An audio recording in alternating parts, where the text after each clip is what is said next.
আসসালামু আলাইকুম। দেখতে পাচ্ছেন আমি ঘরে তৈরি করেছি বুরহানি। তো বুরহানিটা এতটা সুস্বাদু হয়েছে, মানে এতটা খেতে মজা হয়েছে, যা লোভনীয় একটা বুরহানি হয়েছে। তো এটার মধ্যে অবশ্যই টক দই, কাঁচামরিচ, তারপরে হচ্ছে ধনিয়া পাতা, পুদিনা পাতা, গোলমরিচ, ধনে জিরা, ভাটা জিরা, তারপরে হচ্ছে সরিষা, বিট লবণ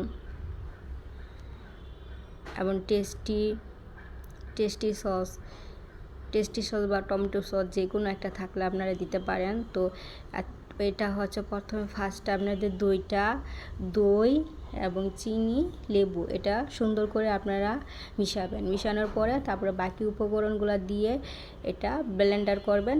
অবশ্যই আপনারা টক দইটা কখনো ব্লেন্ডার করবেন না, টক দইটা ব্লেন্ডার করলে ওটা পানি হয়ে যাবে।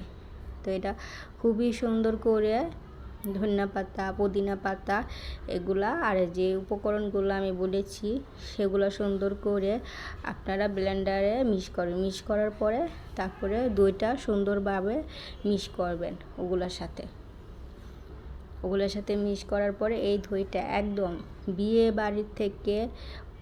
বাড়ির থেকে বেশি সুস্বাদু হয়েছে। এত খেতে এত একটা মজা লোভনীয় বুরহানি। তো দেখতে পাচ্ছেন আমার ঘরে তৈরি করা বুরহানি। তো ভালো থাকবেন, আল্লাহ হাফেজ।